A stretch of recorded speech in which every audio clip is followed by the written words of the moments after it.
Merci, Monsieur le Président, merci, cher Thierry. Ce que vous venez de dire me touche profondément.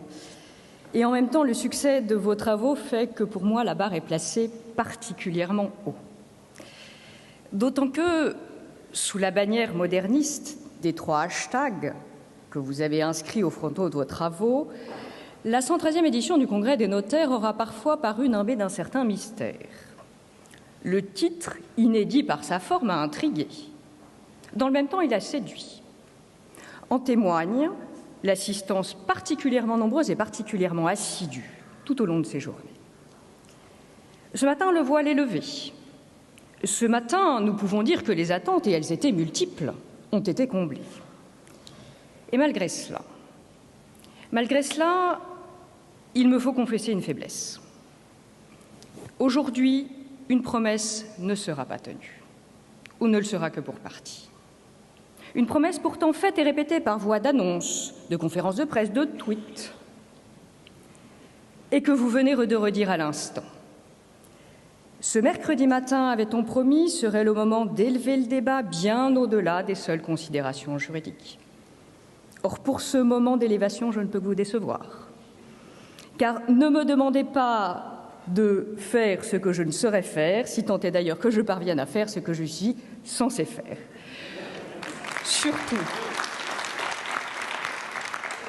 Surtout, les travaux du 113e Congrès méritent bien, je crois, qu'on leur consacre ce matin encore quelques mots de droit. Cela étant dit, même limitée au registre du droit, l'entreprise est délicate. Elle est d'autant plus que vous avez pris le parti de relever le défi d'un parcours qui nous a conduit de la famille à l'omniprésence du numérique en passant par les solidarités intergénérationnelles. C'était votre souhait, le souhait du président Thierry Thomas, souhait courageux, d'éclairer sous toutes leurs facettes les évolutions sociales multiformes, souhait assurément légitime de montrer combien l'institution notariale est tournée sur l'extérieur, et souhait qui, tout naturellement, a dû conduire à abandonner le confort d'un traditionnel congrès thématique pour être présent sur tous les fronts. L'accueil fait à vos travaux montre que ce choix était heureux et que le pari est réussi. Les débats ont été riches, passionnants et passionnés. Quant à l'avenir de vos propositions, très largement votées, il apparaît solidement gagé, et le compliment vous en a souvent été fait par la salle, sur un juste équilibre entre expertise juridique, pragmatisme et réalisme. Mais, et pardon d'en revenir au rôle qui m'est dévolu, ce pari, aussi réussi soit-il, ne facilite pas aujourd'hui la tâche du rapporteur de synthèse. Car comment rendre compte de ce qui, volontairement, est dispersion? Où trouver les lignes d'une synthèse qui, si les mots ont un sens, se doit d'ordonner, sans ajouter ni retrancher, car ce serait trahir.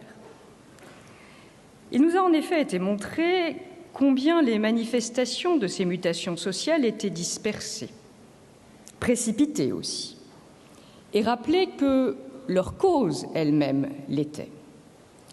Cause sociologique. La conception de la famille ne cesse d'évoluer, portée par la revendication d'un droit toujours plus près des réalités sociales.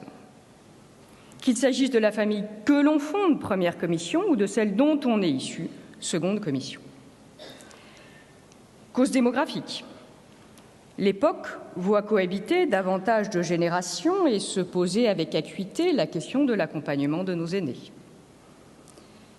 Et bien sûr, brochant sur tout ceci, les circonstances économiques de gestion des deniers publics que l'on sait.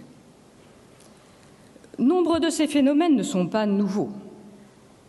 Cendrillon, que le professeur Philippe Mallory nous a dit avec vigueur préféré à sa marâtre, n'a pas attendu que l'on découvre les familles recomposées. Mais l'évolution prise dans son ensemble fait la nouveauté. Nouveauté par son intensité, par son accélération, et aussi, ceci explique en partie cela, par la place que ces questions prennent dans le discours contemporain. Discours dont on sait combien il est relayé et, disons-le, souvent simplifié par les nouveaux modes de communication dont nous sommes tous devenus captifs. Et voilà le numérique. Le numérique convié à la table de vos discussions tant il participe à son tour aux transformations des relations sociales en même temps qu'il dépasse les frontières. Il en est un des vecteurs, plus encore une des causes, et il devient aussi, on nous l'a montré, un objet de droit. Dans le même temps, le notariat en particulier, s'attache à en faire un instrument au service d'une régulation de ces mêmes mutations. Ce sont autant d'évolutions qui participent au recul d'un ordre public commun, ordre public de direction imposé d'en haut, stable et non discuté, tel qu'il a longtemps été dans le droit de la famille et des solidarités, ainsi que vous les avez définis, tandis qu'émergent les éléments d'un ordre public éclaté, venant d'en bas, mobile et au service de valeurs plus souvent débattues. Le lieu n'est pas de s'en féliciter ou de le déplorer, il est d'en prendre la mesure. Et pour y parvenir, préoccupation de rapporteur de synthèse encore une fois, il est un premier élément dans vos travaux qui en a délimité le champ. C'est à l'actualité la plus immédiate que vous nous avez conviée. Vos 3 hashtags le disent éloquemment. Actualité en ce que toutes les propositions soumises au débat portent sur des textes vieux d'une dizaine d'années au plus, ou sur des jurisprudences très récentes. Au demeurant, les 2 années de préparation du Congrès sont venues vous donner tellement raison sur l'ampleur de cette actualité. Jugeons-en. Des débats, longtemps repoussés, ont subitement ressurgi par voie d'amendement gouvernemental. Il en est résulté une réforme lourde de signification à laquelle il a fallu apporter clarté et cohérence. Ce fut le lot de la première commission, avec le divorce par consentement mutuel sans juge en novembre 2016. Des questions délicates que le développement de l'informatique rend chaque jour plus pressantes ont donné lieu à une loi dite participative. Et alors que la loi était débattue devant le Parlement, les questions se sont compliquées d'un règlement européen, lequel rend les dispositions incompatibles de la loi française caduques lors de son entrée en vigueur. Ce fut le lot de la 3e commission, avec le vote de la loi Le Maire en octobre 2016, tandis qu'avait été adopté 6 mois plus tôt à Bruxelles le règlement européen sur les données personnelles. Des ordonnances, encore et toujours, dans le flot continu de celles souvent dites de simplification, encore qu'elles ne le soient guère. Ce fut le lot des 2 premières commissions, de connaître de l'ordonnance d'octobre 2015 sur la famille et de chacune des commissions, de connaître de la réforme des contrats de février 2016. Bref, l'emballement normatif s'est accéléré dont vous avez entendu vous saisir. Sans compter, je ne les ai pas même évoquées, les évolutions jurisprudentielles. En sorte que je relirai volontiers votre démarche à la formule de Marc Bloch lorsqu'il s'interrogeait sur ce qu'est le présent. Qu'est-ce que le présent, écrit-il, sinon la pointe extrême d'un long écoulement, où chaque vague dépend dans son mouvement des autres vagues voisines qui l'enserrent et la pressent, mais aussi de celles qui, derrière, l'ont poussée en avant. C'est sur cette pointe extrême que vous vous êtes placé, poussé en avant par toutes les vagues qui l'ont précédé et qui seront suivies de bien d'autres.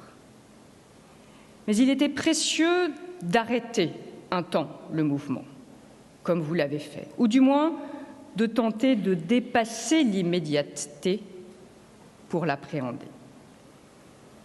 Encore fallait-il, question de méthode, définir la perspective propre à en rendre compte.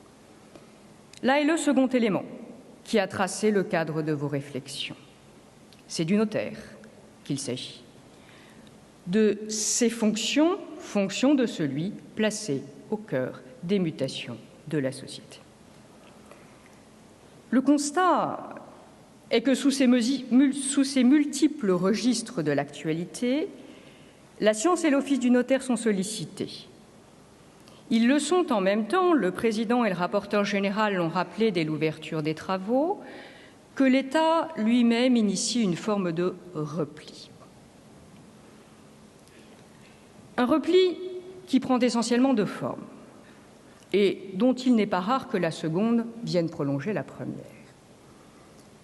D'une part, un recul de l'impérativité des normes édictées, ou pour le dire autrement, le passage d'un droit imposé à un droit négocié qui laisse davantage de place aux volontés individuelles. D'autre part, un recul des titres d'intervention de l'État dans une politique communément dite, et le mot est souvent revenu, de déjudiciarisation.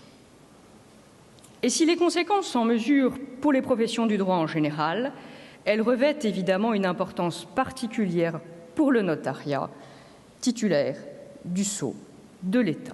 C'est tout l'intérêt et toute l'originalité de vos travaux que de l'avoir mis en lumière.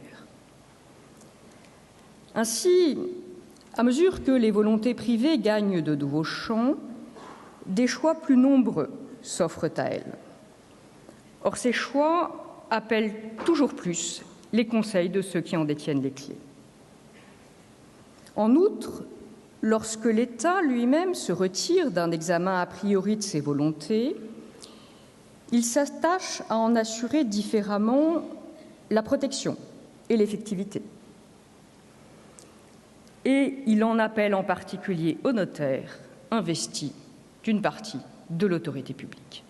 Ainsi m'ont semblé pouvoir s'organiser vos travaux, non sans recoupement, mais des recoupements qui ne font que témoigner de la complémentarité de ces questions. Sous l'action conjuguée des évolutions sociales que vous avez étudiées, il y a donc lieu d'éclairer toujours plus les volontés en mobilisant le Conseil et régulièrement aussi de les recevoir en mobilisant la qualité d'officier public. D'abord, les éclairer en mobilisant la mission de conseil. La réalité est connue, que l'on vient de rappeler, celle d'un essor des volontés individuelles. Souvent, elle est présentée comme un mouvement de contractualisation du droit. Plus fondamentalement, elle témoigne d'une contestation de l'autorité de la loi ou d'une aspiration à un droit moins statutaire et plus affinitaire. En quoi l'on dit souvent qu'il s'agit de replacer les volontés au centre des dispositifs qui les concernent. Le phénomène n'est pas propre aux familles et aux solidarités, mais il y est manifeste, tant l'ordre public de direction y a traditionnellement été fort. On sait les choix du Code civil de 1804 et la place donnée à la famille, dont Portalis disait qu'elle était la petite patrie par laquelle on s'attache à la grande.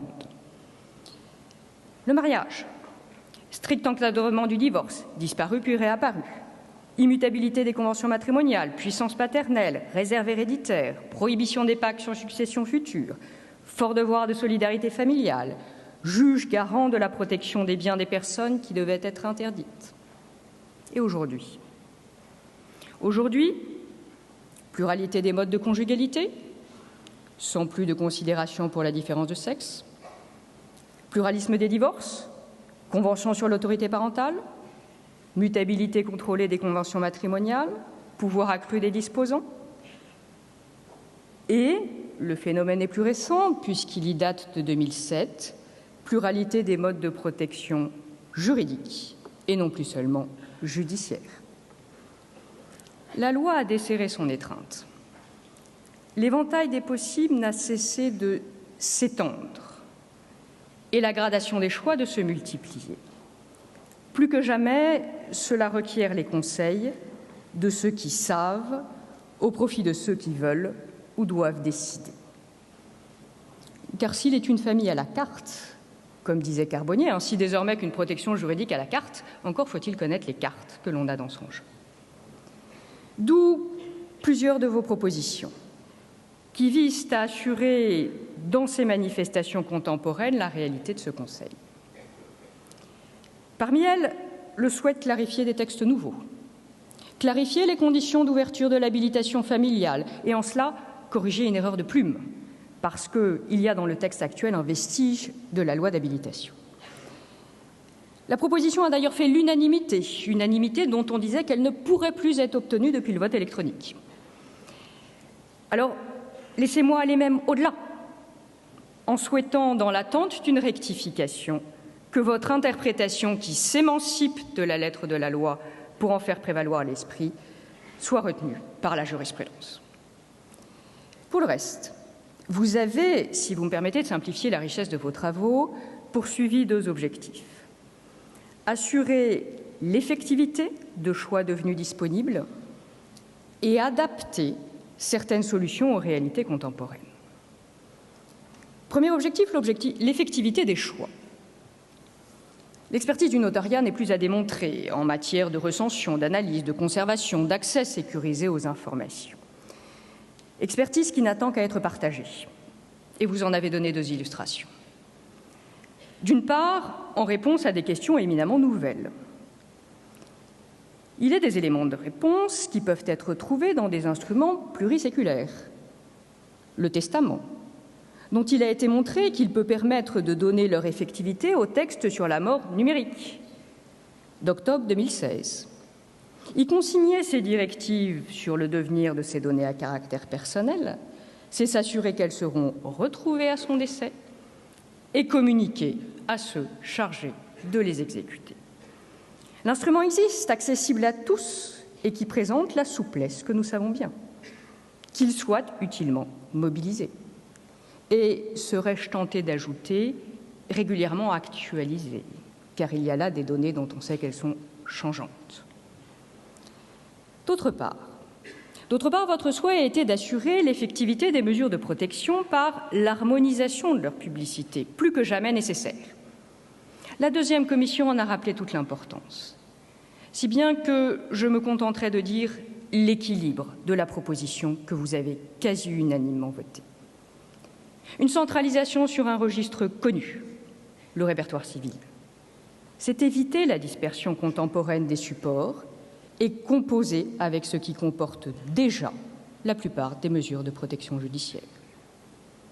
Une inscription de toutes les mesures qui ont pris effet, car certaines ne le sont pas aujourd'hui, mais aussi de celles qui anticipent la protection. C'est permettre de s'assurer de la capacité et des pouvoirs de chacun, mais aussi donner effet à la volonté de ceux qui ont choisi de prévenir les termes de leur protection, et ce faisant au principe de subsidiarité de ces mesures.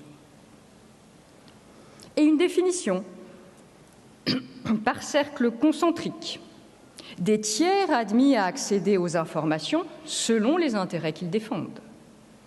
C'est, en distinguant fort opportunément l'existence et l'accès à la publicité, assurer un équilibre entre la discrétion due à chacun et la sécurité juridique. On fera valoir l'encombrement des greffes, au rebours de la politique contemporaine. Mais d'une part, la question de la publicité de ces mesures déborde chacune des professions du droit, si bien qu'elle perdrait à la dispersion des registres. D'autre part, il est à cela un remède technique, la dématérialisation du répertoire qu'a préconisé la 2e commission. Madame le garde des Sceaux n'a-t-elle pas fait part lundi matin d'un objectif prioritaire de transformation numérique de la justice ? À telle enseigne que l'on se plaît à imaginer le trio de la 3e commission revenir dans peu de temps, accomplir une nouvelle prouesse, en direct, sans plan B, après celle réalisée avec brio sur l'état civil, la publicité foncière, l'acte authentique à distance, venir nous présenter une consultation en temps réel d'un registre dématérialisé des mesures de protection juridique. Second objectif, adapter certaines solutions aux réalités contemporaines, à 2 fins essentiellement, le financement de la dépendance et les recompositions familiales. Dans le financement de la dépendance, les solutions sont diverses, votre rapport l'a très bien retracé. Mais sur fond de déclin des solidarités statutaires, c'est souvent sur soi-même qu'il faut avant tout pouvoir compter. D'où votre souhait de donner une seconde chance aux prêts viagers hypothécaires pour autant qu'ils soient affectés aux travaux d'adaptation de la personne âgée. Cela en levant un des risques qui fait la particularité de ce type de crédit, mais que les établissements prêteurs ne sont, semble-t-il, pas prêts à assumer aujourd'hui, le plafonnement de la dette de l'emprunteur à la valeur qui sera celle de l'immeuble au jour du remboursement du prêt. Ce serait, me semble-t-il, poursuivre la tentative de réception de ce type de crédit dans notre droit. Car d'inspiration anglo-saxonne, il y fait l'objet d'une couverture spécifique. Simplement, là où les terres de common law préfèrent les assurances contre garantie, vous avez proposé de recourir à un fonds de garantie, tradition plus française, et qui permettrait un redéploiement des deniers publics. Les souhaits d'adaptation ont ensuite été guidés par l'importance des décompositions et recompositions familiales. On aurait pu imaginer des simplifications. Par exemple, l'abrogation de l'article 1098, qui déplaît souvent aux étudiants, d'autant qu'il a perdu en partie son sens originel depuis 2001. Mais vous savez vous en accommoder. Surtout, la première commission a entendu faire preuve de plus d'ambition par deux de ses propositions, témoignant d'ailleurs en cela d'un mouvement qui tend aujourd'hui à partir des familles recomposées pour forger les règles applicables à l'ensemble des familles. Première proposition sur la clause d'exclusion de l'administration légale. Inscrite de longue date dans le Code civil, elle n'a pas été pensée en considération des séparations conjugales. Ce qui explique peut-être pour partie qu'elle ait été conçue adossée à une libéralité, puisqu'alors la libéralité était le fait d'un tiers. Or, ce sont aujourd'hui les parents séparés qui souhaitent y recourir. C'est pourquoi vous avez souhaité, plutôt que de devoir recourir à un legs, que la loi prévoie la faculté d'exclure l'administration légale sur la succession ab intestate. La Cour de cassation vous a probablement entrouvert la porte, en permettant qu'une telle exclusion porte sur les biens composant la réserve de l'enfant. Simplement, il faudra veiller, dans le choix du recours à ces clauses et dans leur mise en œuvre, au pouvoir très important, trop peut-être, que l'ordonnance de 2015 a reconnu à l'administrateur légal lorsqu'elle a choisi de ne plus distinguer selon que l'enfant a un ou deux parents. Le pas à franchir était sans doute plus grand lorsque, c'est la deuxième proposition annoncée, vous avez proposé un nouvel instrument. On comprend très bien la préoccupation. Assurer la pleine efficacité des libéralités en propriété faites au conjoint survivant, en lui permettant de différer au plus tard à son propre décès, et pour autant que le disposant l'ait prévu, le paiement de l'indemnité de réduction dont il serait débiteur. Faculté que vous aviez sagement réservée aux seules libéralités portant sur le logement de la famille, afin d'assurer aux survivants une pleine indépendance sur celui-ci. Ce qui posait deux questions, de politique plus que de technique juridique. En premier lieu, les réformes de 2001 et 2006 ont déjà ouvert plusieurs instruments au conjoint survivant, afin en particulier de lui permettre de demeurer dans son cadre de vie. D'où la question de savoir si, dans la place respective que la loi fait désormais aux enfants et aux conjoints, il y a lieu de poursuivre en faveur du second. D'autant en second lieu qu'il s'agissait de mettre entre les mains du disposant le pouvoir de décider du moment où ses enfants seront servis de leur réserve. C'est sans doute ce qui explique que la proposition n'ait pas pu être adoptée en l'état. Elle n'en a pas moins opportunément ouvert un débat important et attiré l'attention sur les dangers que peuvent représenter les libéralités en usufruit dans les familles recomposées en particulier. La question, sous une forme ou sous une autre, se reposera. Au-delà, il est un enseignement de vos travaux qui, pour être implicite, n'en est pas moins remarquable. À aucun autre moment, vous n'avez proposé d'ajouter au choix disponible, non pas par facilité, mais par sagesse et réalisme. ce qui pose la question du devenir de cette politique, de déclin du statut en faveur de toujours plus de place pour les volontés individuelles. Il m'a semblé en vous écoutant qu'elle ne se présentait pas exactement de la même façon selon qu'il s'agit de famille ou de solidarité. Ce qui pose la question, concernant la protection juridique des majeurs, l'objectif d'origine a été de répondre aux aspirations de ceux qui souhaitent l'anticiper. Mais les données économiques se sont rapidement imposées, car favoriser les solidarités familiales, c'est évidemment alléger la solidarité publique. Et c'est le sentiment que donne l'accumulation des mesures de protection et la sollicitation toujours plus grande des familles. Le temps serait peut-être venu d'une rationalisation et d'un meilleur accompagnement des familles. Concernant la famille, l'objectif reste avant tout de répondre aux aspirations de ceux qui veulent voir leur situation reconnue par le droit. Et l'on perçoit à les exaucer au fil des réformes l'uniformisation des règles vers laquelle on tend. Uniformisation qui ne se fait pas toujours par le haut. Vous avez su, pour votre part, résister à la tentation d'une plus grande assimilation du Pacs et du mariage. Votre proposition sur l'adoption est en ce sens réservée à l'adoption de l'enfant du conjoint. L'avenir n'est pas écrit.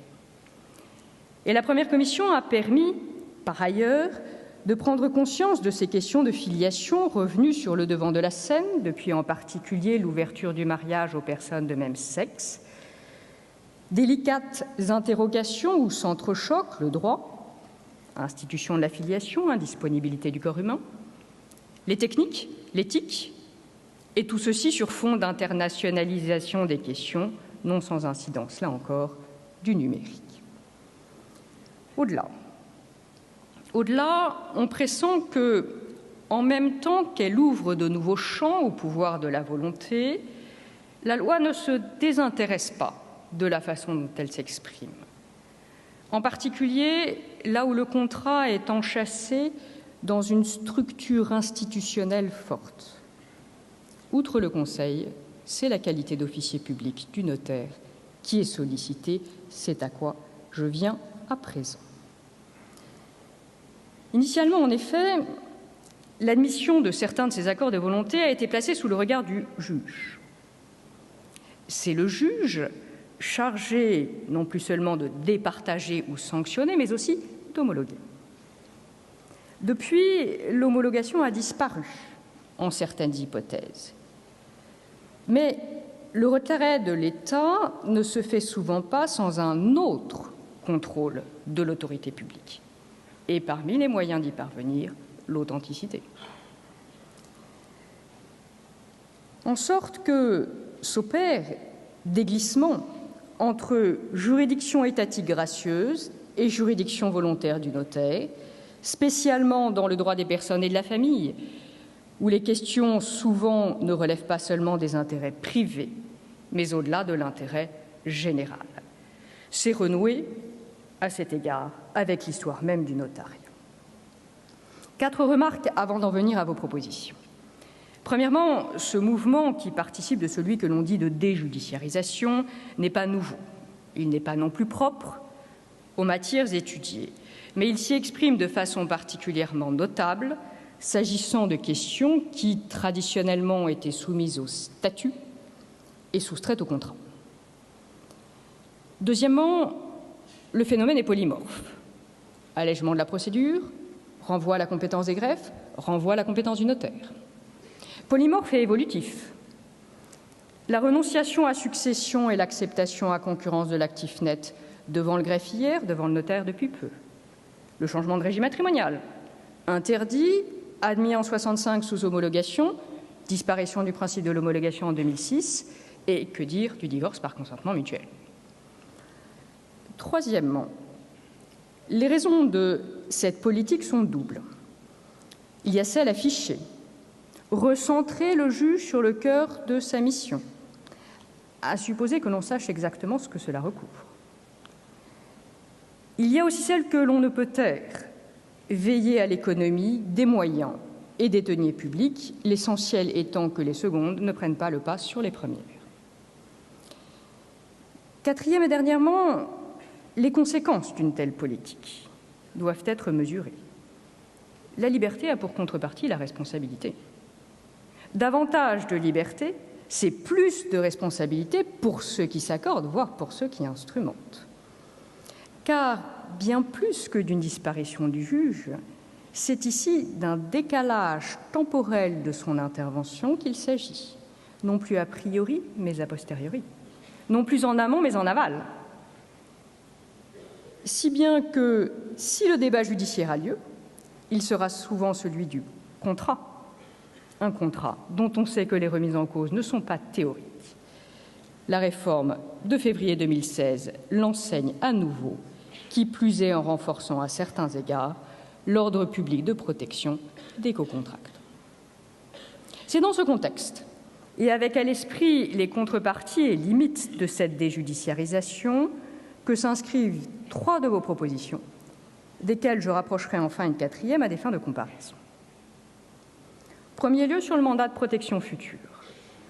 On peut être ou non un fervent partisan de la protection conventionnelle, elle existe et elle répond à un souhait. Mais si l'État se retire pour partie de sa mission de contrôle des plus faibles, ce ne peut être à n'importe quel prix. C'est pourquoi la loi de 2007 a fait dépendre les pouvoirs du mandataire de protection future de la forme dans laquelle le mandat est passé, d'où ces pouvoirs particulièrement importants qui résultent du seul mandat notarié et qui ont pour contrepartie un rôle accru du mandataire, mais aussi du notaire, lequel reçoit le mandat, se voit adresser les comptes annuels et alerte le juge de mouvements de fonds ou actes non justifiés.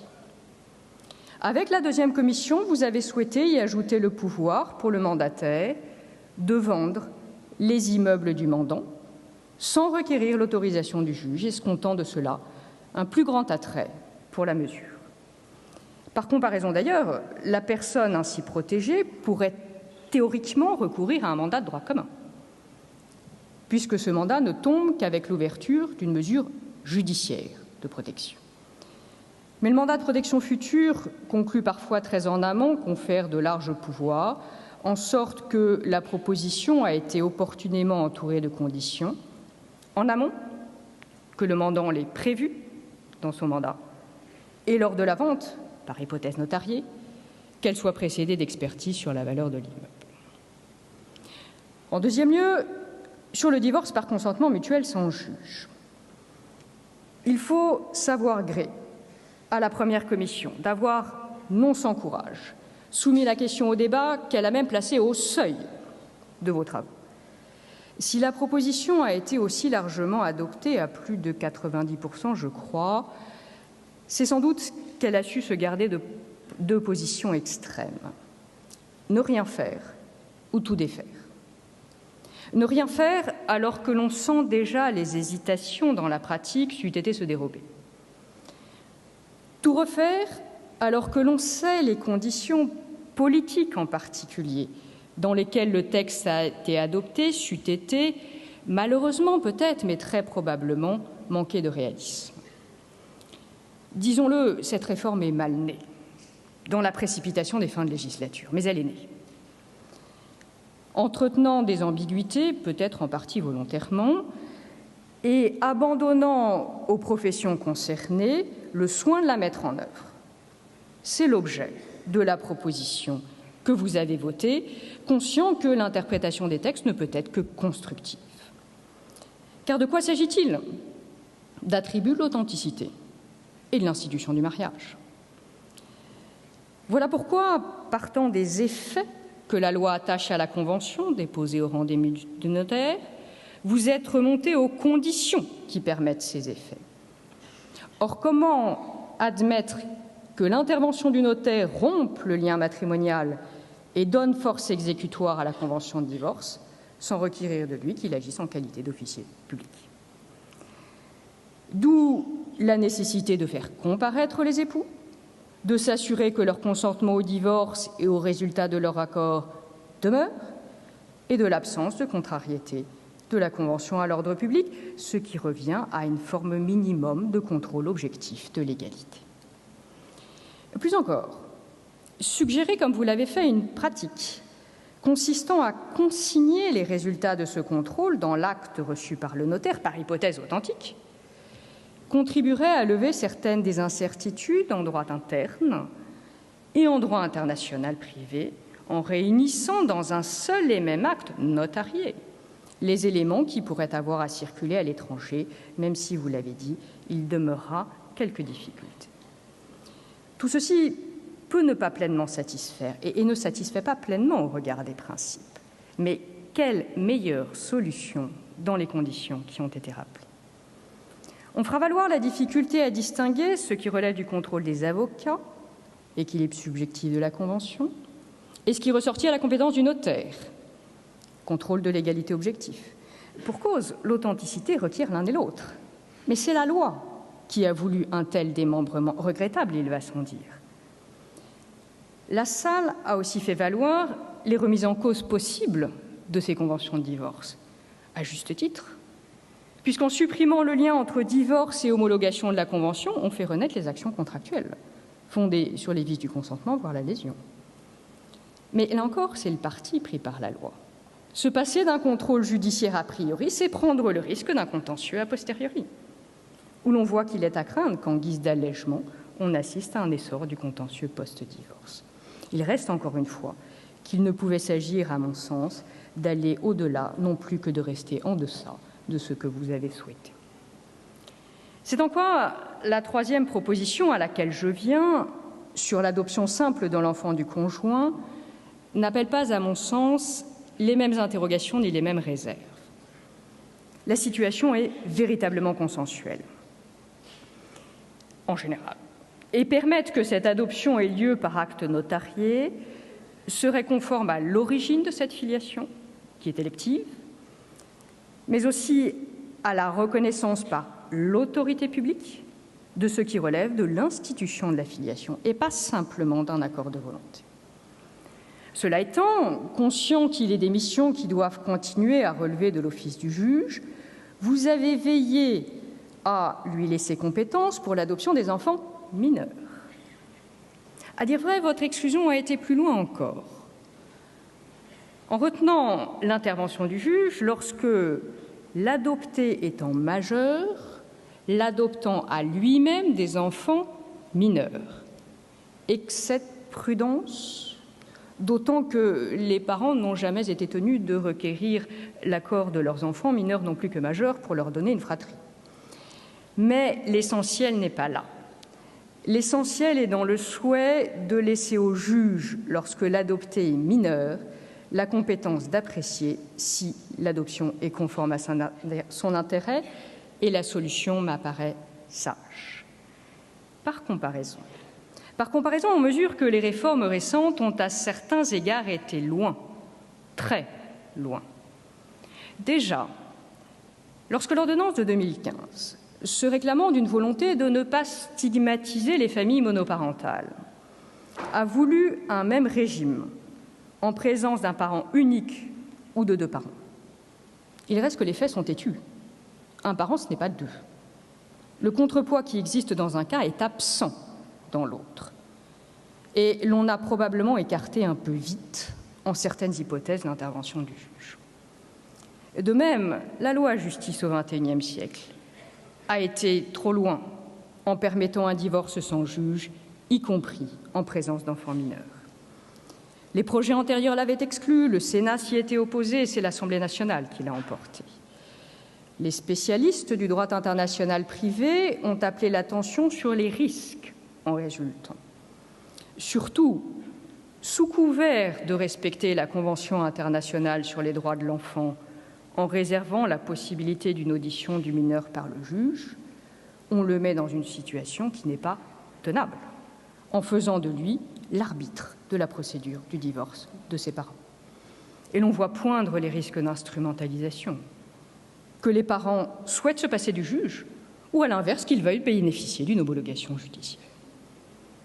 À chacun de ces titres, les propositions que vous avez votées me paraissent, quant à elles, faire la juste mesure entre le possible et le souhaitable dans cette politique de retrait du juge, soucieux de ce qui peut ressortir à la compétence du notaire et dans le respect de l'authenticité, veillant là où elle a été malmenée à lui conférer la place qu'on ne peut à minima lui refuser. Et c'est la troisième commission qui est venue à son tour nous rappeler ce qu'était l'authenticité. Faisant œuvre de pédagogie, elle a démystifié la blockchain, et c'est la dernière proposition à laquelle je viens. Ce qui a permis de convaincre que cette chaîne d'information dans laquelle chaque bloc comprend l'empreinte du précédent est au plus une technologie de stockage de données, voire, ce sont les contrats intelligents, d'exécution automatique d'accords de volonté d'ores et déjà conclus. Du procédé, on nous dit la très grande fiabilité. Il a aussi pour contrepartie une très grande rigidité. Surtout, comme vous l'avez très bien montré, il ne consiste aucunement en la construction d'un acte élaboré, vérifié, revêtu du sceau de l'État et conservé en original, car si l'authenticité est gage de sécurité, elle ne se réduit pas à cela. Ce serait confondre la source et les effets. Il est d'ailleurs révélateur que la philosophie initiale des promoteurs de cette technologie ait été rapidement combattue. Elle est née, cela a été rappelé hier, d'une défiance envers les institutions et d'un souhait de répartir sur les membres d'une chaîne la confiance aujourd'hui placée en des tiers précisément de confiance. C'est la monnaie virtuelle et surtout non étatique du Bitcoin. Tout cela participe, là encore, d'un repli vers la sphère privée, non sans défiance pour la sphère publique. Mais le mouvement n'aura-t-il pas qu'un temps? D'ailleurs, chasser le tiers de confiance par la porte, il revient par la fenêtre, dès lors qu'il est question de responsabilité, d'indépendance, de confidentialité. Et plus que les chaînes publiques ouvertes à tous, ce sont aujourd'hui les chaînes fermées, blockchain de consortium, entre des personnes qui s'agréent et organisent leur propre contrôle, qui pourraient avoir un avenir, et c'est sur celle-là que vous avez souhaité poursuivre vos réflexions. On sait pour cela savoir compter sur la prudence du notariat dans la mise en place de tels dispositifs et sa capacité à se doter de ses propres outils. L'acte à distance qui vous a été présenté en est encore le témoignage. Il a fallu près d'une décennie pour assurer la complète fiabilité de l'instrument. On en revient au point de convergence de vos travaux. Dépassant toute formule incantatoire, toute formule désincarnée, vos réflexions ont illustré combien les missions de conseil et d'authentification, loin de se présenter sous des couleurs fanées, sont en adéquation avec les évolutions sociales. Il y a là un élément constitutif de notre système juridique au service du système de droit continental qui est le nôtre. Puissent les réformes contemporaines s'attacher à mesurer de quelle manière et à quelle fin il peut être mobilisé, plutôt que de penser trouver la solution dans la mise en concurrence des professions du droit. Voilà en quoi, si tant est que personne en ait encore douté ce matin, il y avait bien un seul et même objet à ce congrès. Mais il est temps de conclure, et il me reste l'essentiel. Je voudrais dire ici mes remerciements et ma reconnaissance, avant, outrepassant ma fonction de rapporteur de synthèse, de former à mon tour un vœu. Remerciements et reconnaissance pour m'avoir permis d'être le témoin privilégié de ce 113e congrès des notaires, témoin du dévouement, de l'abnégation, de l'enthousiasme et de la compétence de cette équipe au plein cœur des mutations de la société. Président Thierry Thomas, pour sa confiance et sa particulière bienveillance dont il a su en toutes circonstances nous entourer, lui, à l'unisson de son directoire. L'équipe de l'association du Congrès, pour œuvrer avec autant d'efficacité et de discrétion, chacune des commissions pour ces échanges qui m'ont tant appris et donné le sentiment d'avoir été adoptées même sans acte notarié. Le temps du Congrès, et peut-être au-delà, veiller à ce que l'irrévocabilité de principe de l'adoption ne vous oblige pas trop. Et le rapporteur général Bernard Delhomme, homme orchestre de ces travaux intellectuels, dont je tiens à saluer la remarquable intelligence évidemment scientifique, mais aussi humaine, avec laquelle il a guidé son équipe, en ce compris son rapporteur de synthèse. Bref, j'ai reçu au décuple de cette magnifique équipe ce que j'ai essayé d'y apporter, même si, je dois le confesser, j'ai moi aussi partagé pendant ces 2 années l'angoisse presque existentielle que Bernard Delorme nous a dit avoir avant-hier pesé sur ses propres épaules, pourtant autrement plus large que les miennes. Je finirai, comme annoncé, par un vœu, celui que vous ne dématérialisez pas trop votre congrès, car rien ne remplacera ces 2 années de rencontres, rien ne remplacera ces 3 journées d'échange. Pour nous avoir fait partager leur riche et passionnante réflexion, merci et félicitations au 113e Congrès des notaires de France. Pour les avoir accompagnés en cela, merci et félicitations au notariat.